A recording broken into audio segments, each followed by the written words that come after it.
pass it back over to Gerald, I wanted to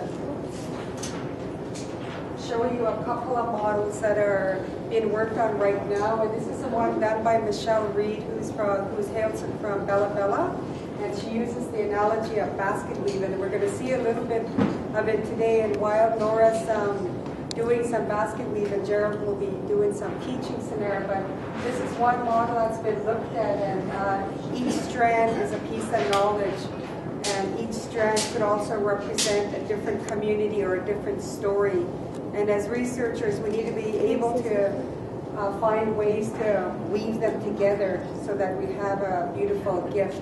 And when we make that beautiful gift, how do we share it? How do we share knowledge? And that's what research is about. How do we gather it?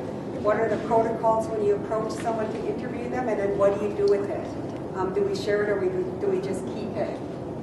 And this next one is done by Rabina Thomas, who's Coast Salish and she's working at UVic. And she used this to be a part of her thesis, and this represents a longhouse teaching. So each post represents values in your approach to doing research. And she's actually got a lot of writing on it now. If you wanted to Google her or find, one of her stories is in your toolkit as well. So for her, she goes back to the longhouse teachings, and I don't really know how to say it, but to be of a good heart and a good mind when you're thinking about it, when you're approaching it, when you're actually doing your writing around it, and about everything is one. So in this 4 posts, she has the self, culture, place, and power. And as researchers, we need to recognize that we do come into this with power. Even though we're coming into it with the best intentions and it's going to benefit our people as researchers, there is a lot of power there because we have control of what's going to happen to the research. So those are 2 little examples I wanted to share that have been written about and are published. So this work that we're doing is getting out of the land. We don't ever talk about it in practice or policy or research, but land is so important to what we do and everything we do. Because without it, we don't have, we don't have the trees, and we can't build dip nets, and we can't teach our families. So the preparation involves knowledge of the land, knowledge of where to get it, and respecting the land for taking the pole.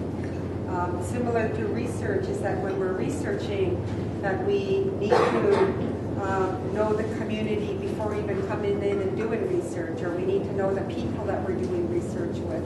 We need to understand those ceremonies. So.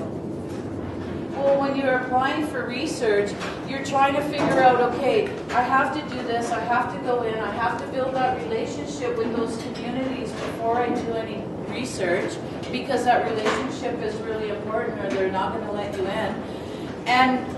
But the guidelines when you're doing a contract or when you're applying for a research grant are really tight. So sometimes it really scares me when I go into a master's program and it's all researchers and they're like, well, does that mean I have to talk to them? I'm like, oh my God. But I have to keep a straight face, right?